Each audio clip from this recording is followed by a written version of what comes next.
Good morning student.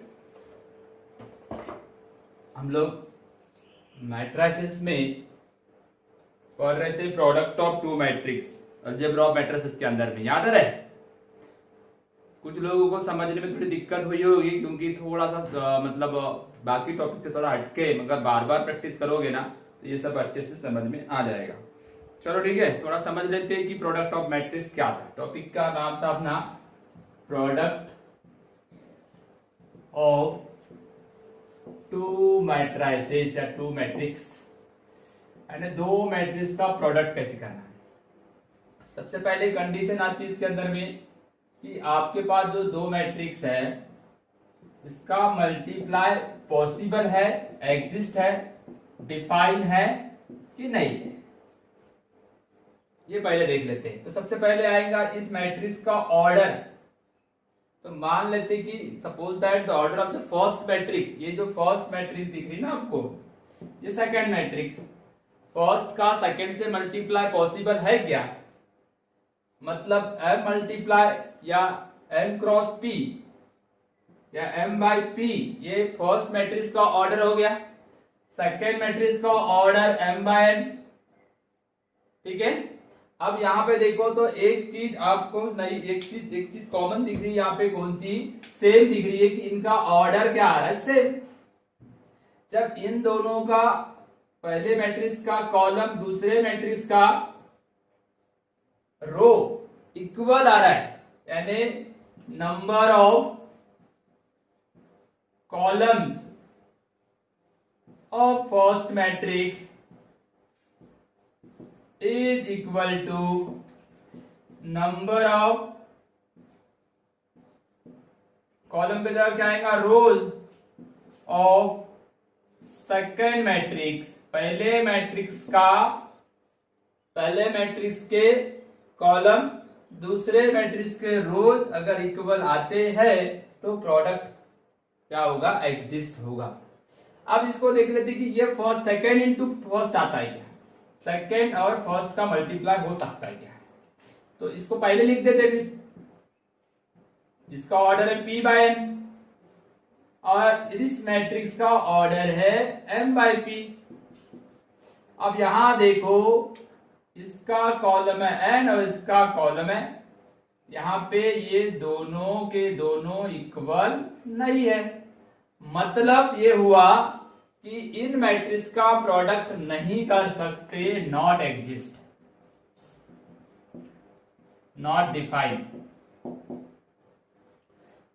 तो इस पे से एक ही बात समझ में आ रही कि जब भी एग्जिस्ट मल्टीप्लाई करना है कि नहीं है, तो इस पे से एक बात क्लियर हो रही कि फर्स्ट इंटू सेकेंड कर रहा हूं, मल्टीप्लाई एग्जिस्ट तभी होगा जब नंबर ऑफ कॉलम्स, इसके अंदर के जो कॉलम की संख्या है और इसके अंदर की रो की संख्या है, number of columns of first matrix is equal to the number of rows of second matrix. ये अगर इक्वल है तो पॉसिबल है, यहाँ पे पॉसिबल था, यहाँ इक्वल नहीं है, यहाँ n है, यहाँ m है, मतलब ये इनका मल्टीप्लाई नहीं होगा, इनका प्रोडक्ट नहीं होगा। मतलब अगर आप देख लो, इसका मतलब सीधा सीधा हुआ, अगर इसको मैंने a नाम दिया, इसको b नाम दिया, ठीक है ना, इसको b नाम दिया क्योंकि ये दूसरी मैट्रिक्स को फर्स्ट के साथ मल्टीप्लाई करना, ये ab थी, ये ba है, ab एग्जिस्ट हुआ, ba एग्जिस्ट नहीं हुआ, मतलब तुम्हारे दिमाग में ये वाला भी जो ये था ab और ba हमेशा इक्वल होते, ये बात भी आपने यही प्रूव कर दी कि ये कभी इक्वल नहीं हो सकते, कभी इक्वल नहीं हो सकते। अगर एक हाथ जगह हो भी गए तो वो कोइंसिडेंट रहेगा, क्योंकि अगर ऑर्डर सेम आएंगे उस एक आध जगह हो सकता है कि सेम आ जाए, पर ये कोई रूल नहीं बनेगा। एक आध जगह प्रूव होने से रूल नहीं बनता, वो रूल तभी बनता है जब ओवरऑल सभी एग्जाम्पल में वो क्या होना चाहिए, डिफाइन होना चाहिए। तो ए बी और बी ए इक्वल नहीं होंगे। अब ए बी और बी ए इक्वल नहीं होंगे तो इस पे से आपकी प्रॉपर्टी के लिए अपन अलग कर देते हैं। चलो ये क्लियर हो गया, इसके पहले ही बता दिया था। अब इसमें प्रॉपर्टी कैसी रहती था देख लेते। प्रॉपर्टी, तो इसमें से प्रॉपर्टी नंबर 1 निकल के आती है प्रॉपर्टी नंबर 1 है, देखो मैं बोला था कि जिन लोगों का स्पेशली JEE है वो वाली ये वाली बुक को रेफर करें। यहाँ से आपको कैसा होगा, बोर्ड का नहीं दिखेगा तो यहाँ से जब मैं लिखवाऊंगा तो आपको नोट्स लेने की जरूरत नहीं पड़ेगी। तो matrix multiplication is not, matrix multiplication यानी जो प्रोडक्ट है matrix multiplication, matrix multiplication is not commutative in general. In general ये देखा गया कि AB और BA इक्वल नहीं होते, और एक आध जगह हो भी गए तो समझ लेना कि वो एक ऐसा इत्तेफाक था, कोइंसिडेंट था। This is the property number 1। Property number 2, property number 2 क्या बोलती है, देखो प्रॉपर्टी नंबर 2 बोलती है matrix multiplication is associative, matrix multiplication is associative, is associative. Associative हमने पहले भी पढ़े, यानी A को BC के साथ अगर प्रोडक्ट करते हैं हम तो आने वाली मैट्रिक्स इक्वल होगी, इक्विवेलेंट होगी, equal to AB multiply C। Property बहुत जरूरी मतलब है आपको याद करना, मैट्रिक्स मल्टीप्लिकेशन इज एसोसिएटिव।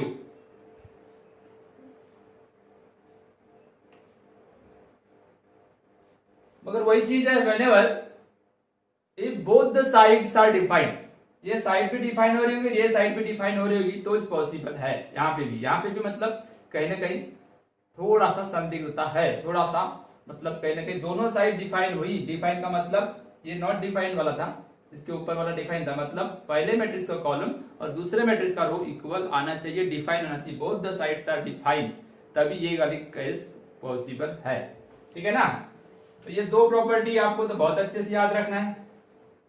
तीसरी प्रॉपर्टी है matrix multiplication is distributive over addition, property number 3। Matrix multiplication is distributive over addition, यानी कैसा, जैसा देखो A प्लस बी एडिशन हो गया, इसके साथ कोई तीसरे मैट्रिक्स का मल्टीप्लाई कर दिया मैंने, तो क्या बन जाएगा, जैसा प्रोडक्ट करते हैं वैसा A into C A C plus B into C B C. यहाँ पे भी बोथ द साइड्स डिफाइन होंगी तभी ये वाली प्रॉपर्टी प्रूव होगी। फिर या तो ऐसा लिख दो A dot B plus C dot यानी प्रोडक्ट, तो यह आ जाएगा AB प्लस AC। तो matrix multiplication is distributive over addition, ये भी प्रॉपर्टी आपको याद रखना है। ठीक है, और भी प्रॉपर्टी है, अपन वन बाय वन देखेंगे।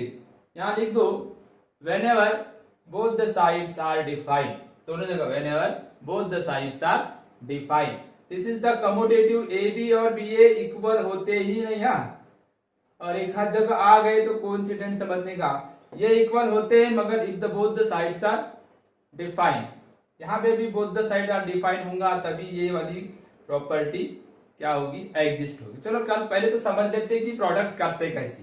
ठीक है, ये तो प्रॉपर्टी होगी, और बार बार मैं प्रॉपर्टी बताऊंगा क्योंकि स्पेशली JEE में प्रॉपर्टी के ऊपर, रूल्स के ऊपर, लॉज के ऊपर आपको ज्यादा प्रॉब्लम रहते हैं, ऐसे सीधे सीधे प्रॉब्लम फाइंड वाइंड के बहुत कम आते हैं।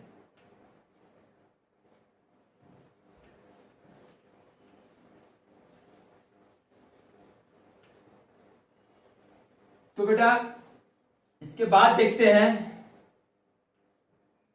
एक एग्जाम्पल देख लेते, चलो अपन एग्जाम्पल नहीं देखे बहुत देर से। द वैल्यू, क्वेश्चन देखो, the value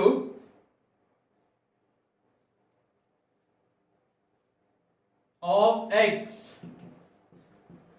for which the matrix, for which the matrix, for which the matrix product, matrix product matrix product matrix, देखो यहाँ पे एक एक नंबर को बहुत ध्यान से लिखना पड़ता है, यहाँ से एक नंबर भी मिस कर दिया तो फिर वो आंसर में गड़बड़ हो जाएगी।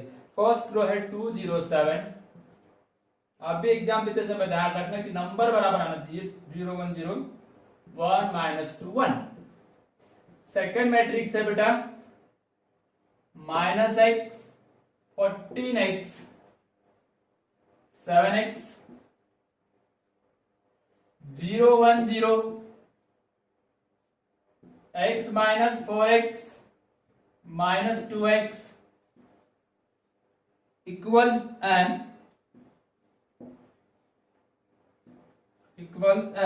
identity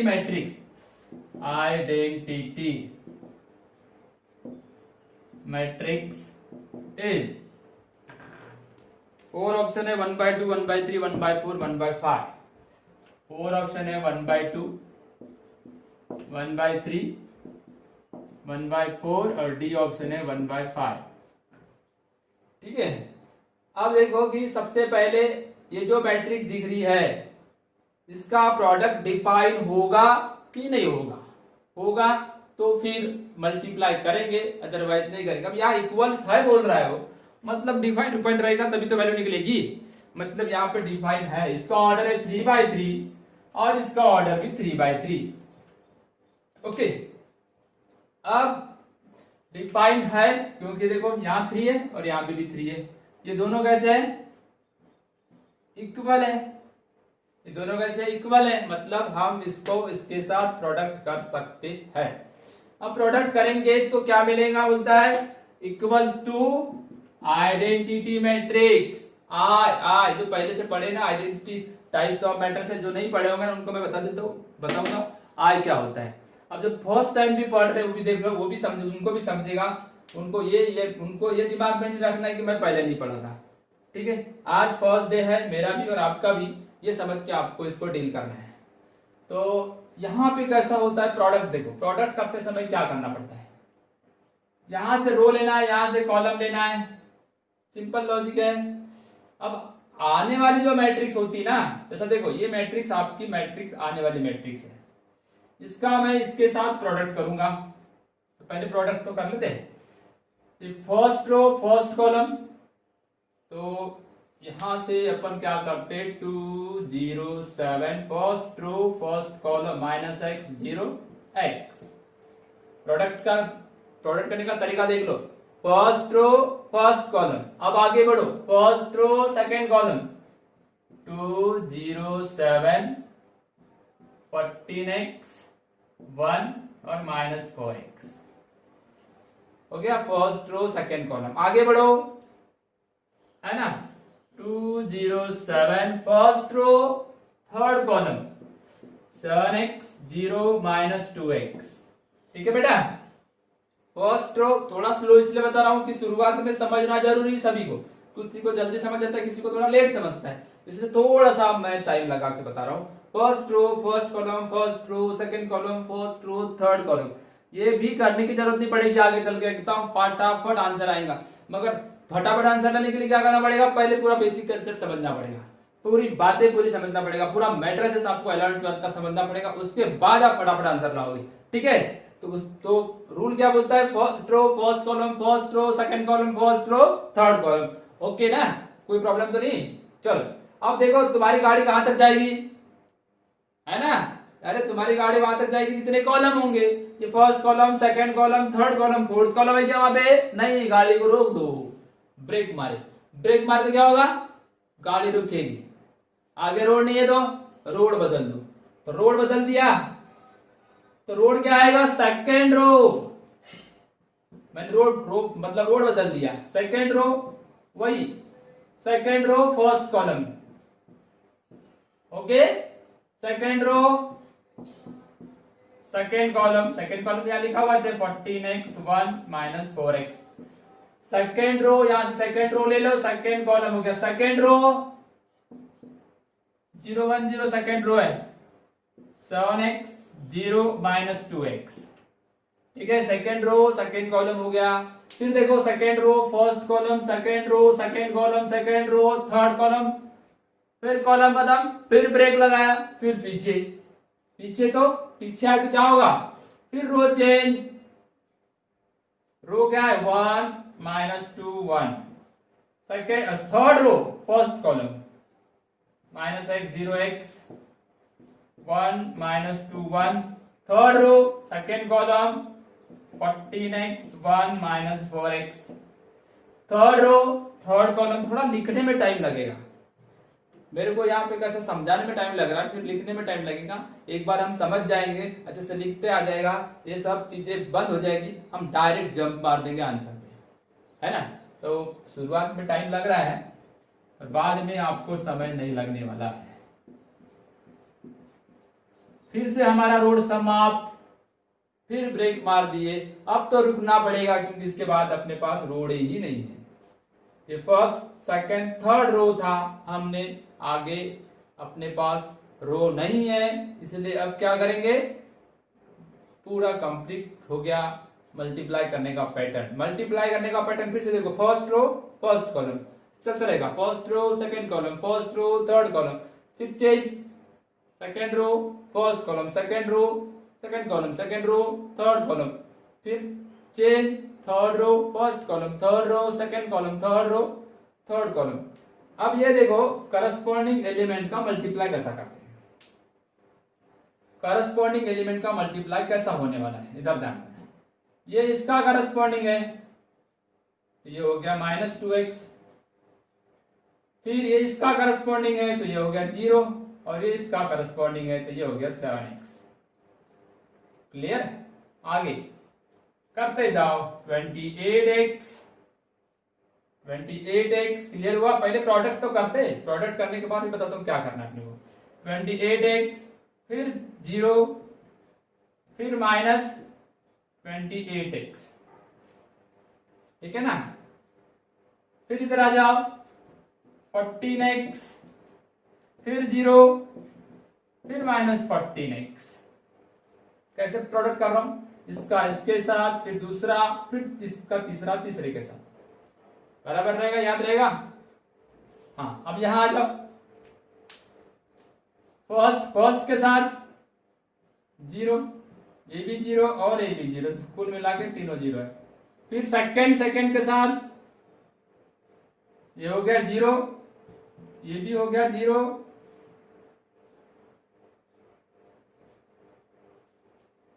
जीरो 1 0 है ना, ये भी 0 चाहिए।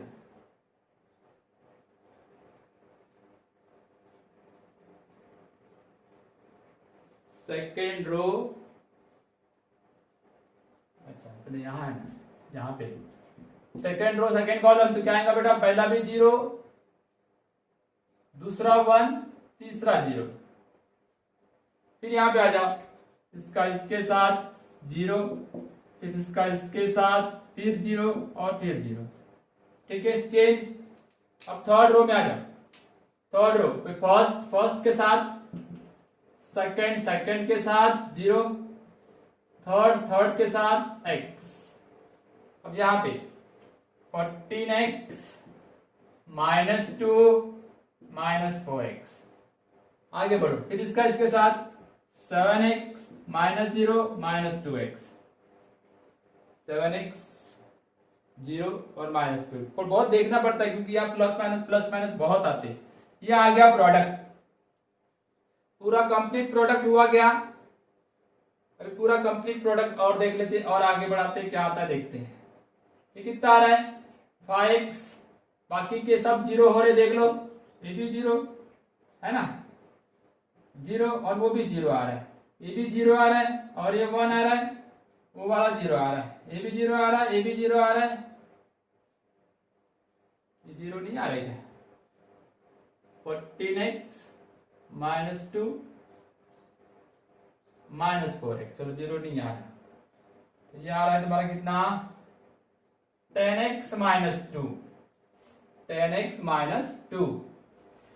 ये कितना आ रहा है देखो 5x, ये आ रहा है तुम्हारा ये भी 0, एक मिनट, ये 0 था ना, ये भी 0 था, और ये आ रहा है तुम्हारा 10x थोड़ा सा पूरा फिर से लिखता हूँ क्योंकि यहाँ थोड़ी कंजेस्टेड जगह है। आ रहा है क्या, पहले स्क्रीन में देख लेता हूँ। आ रहा है, चलो।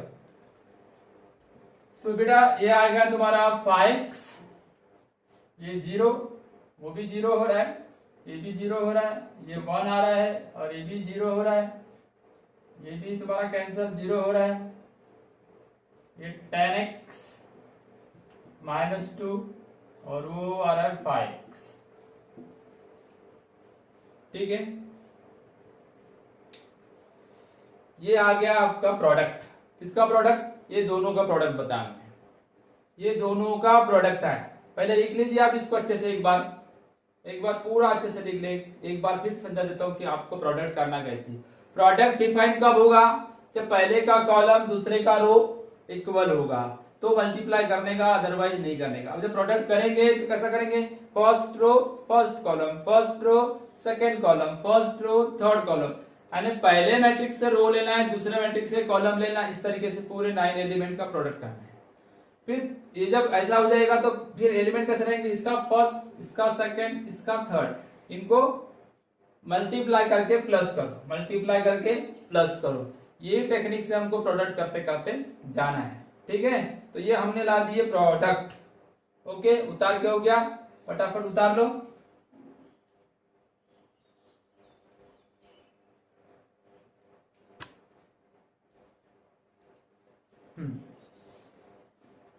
उतार के अगर हो गया होगा, आपने इसको बना लिए होंगे, तो फिर तो इसके आगे क्या करता हूं। अब देखो यहाँ पे जो प्रोडक्ट था ना, इज इक्वल टू, ये जो दोनों का जो प्रोडक्ट था ये आया है। ये दोनों का प्रोडक्ट कितना आया? 5x 0 0 0 1 0 0 10x -2 और फिर 5x is equal to, equals and identity matrix. ये आइडेंटिटी मैट्रिक्स क्या होता है वो देख लेते हैं। आइडेंटिटी मैट्रिक्स मिटा दूं, ये सब हो गया। इनका प्रोडक्ट आइडेंटिटी मैट्रिक्स है बोलता है। इनका प्रोडक्ट कैसा है? Identity matrix. आइडेंटिटी का मतलब होता है यूनिट, यूनिट मैट्रिक्स है। अब देखो आइडेंटिटी हटा दिया, इक्वल्स का जगह का इक्वल्स का सिंबल लगा देता हूं, equals to identity matrix. Identity matrix ये होती है, ये होती है आइडेंटिटी मैट्रिक्स। अब देखो आप ये वाला एलिमेंट, ये बीच में क्या आ गया? इक्वल। ऑर्डर भी कैसे? सेम, इसका भी ऑर्डर 3/3, इसका भी ऑर्डर 3/3। ये कौन सी मैट्रिक्स होगी? इक्वल। तो by definition of equality of matrix, है ना, जेड पर जाने को स्टेप लिखने की जरूरत नहीं है, डायरेक्ट बाकी सब स्टेप लिखेंगे। 5x इक्वल टू 1, बाकी तो 0 चाहिए, इसको भी लिख सकते हो। 10x -2 इक्वल टू 0, बाकी तो वही है ना, 5x equal to 1, 5x equal to 1, 10x -2 equal to 0। ठीक है, तो x इक्वल टू कितना आ गया? 1/5। x equal to 1/5। यहां भी देख लो, 10x equal to 2 divide by 10, 2/10, x equal to 1/5। ये भी 1/5 आ रहा है, मतलब x की वैल्यू कितनी थी? 1/5। कौन से ऑप्शन में है वो? डी ऑप्शन में। डी ऑप्शन में दिया हुआ है x की वैल्यू 1/5। मतलब करेक्ट आंसर क्या है आपका यहाँ पे? डी, 1/5। करेक्ट आंसर क्या है? डी, 1/5।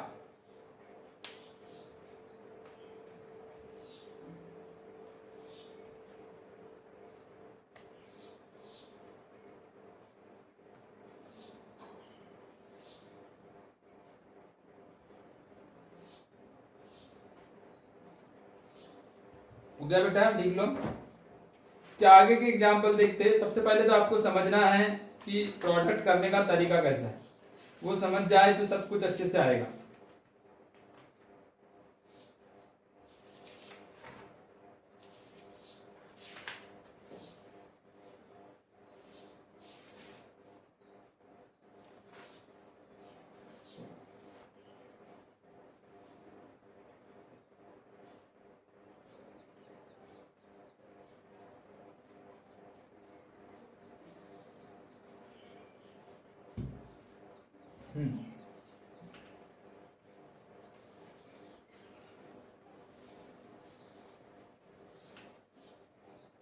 नेक्स्ट क्वेश्चन देखते हैं।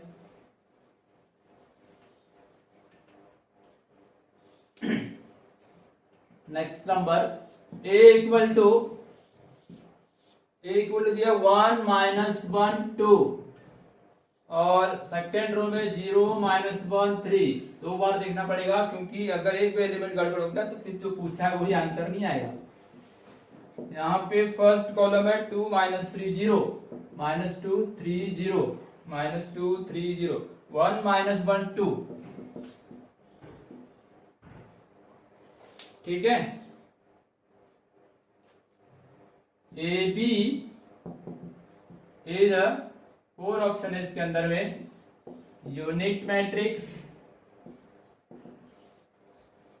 बी ऑप्शन है स्केलर मैट्रिक्स, सॉरी स्केलर नहीं है,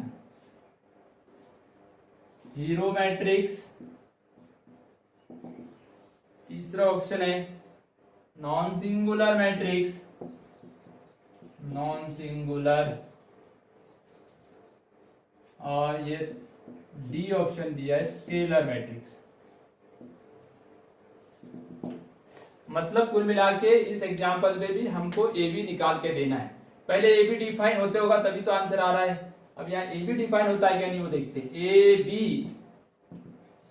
ए कितना है यहाँ पे 1 माइनस 1 2 0 माइनस 1 3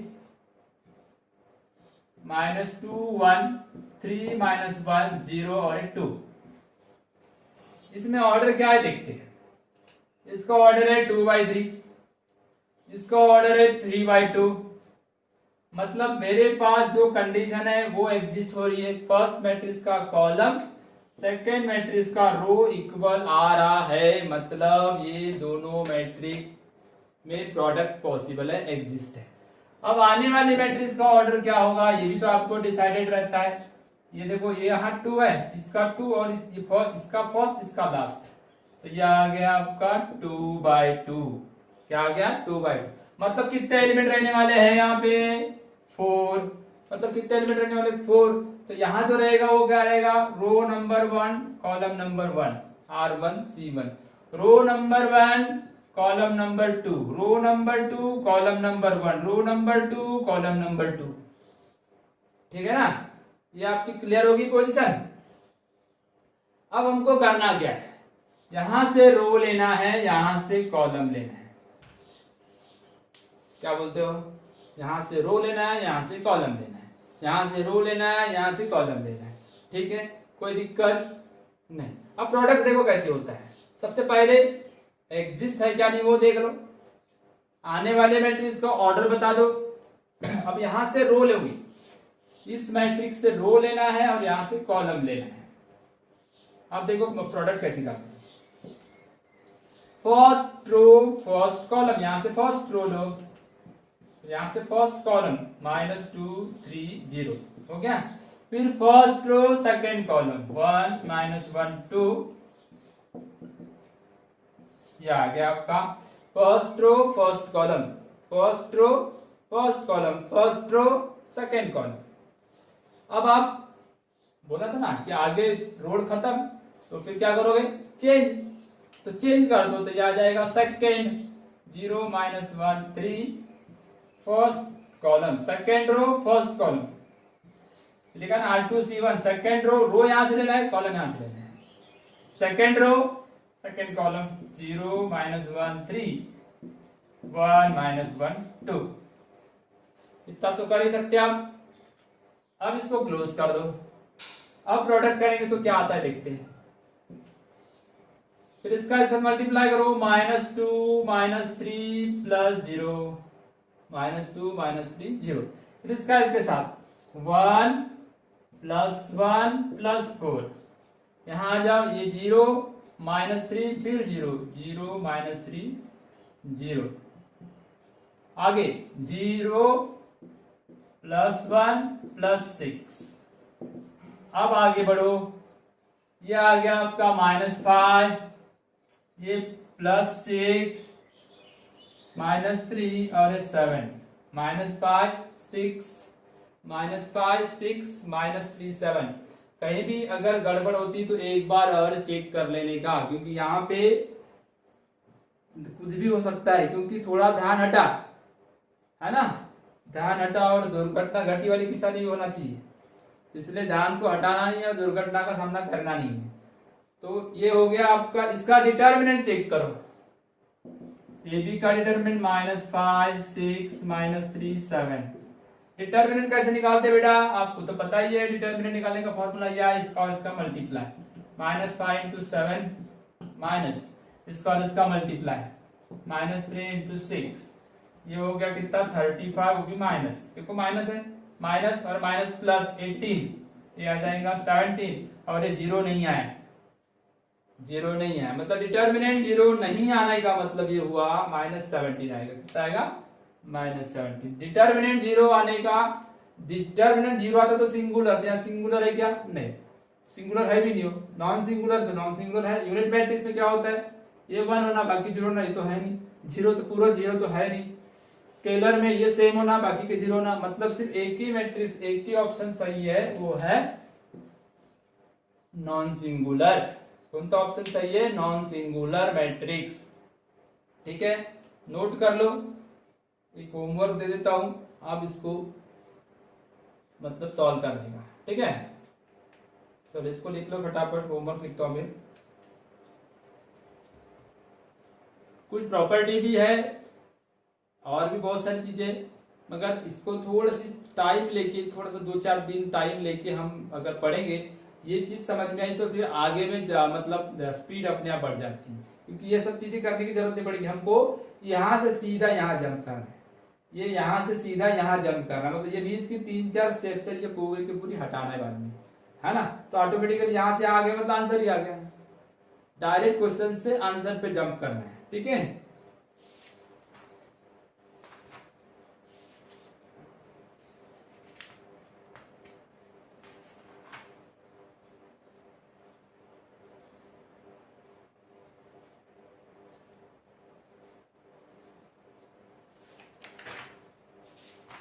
चलो एक एग्जाम्पल होमवर्क देता हूं मैं।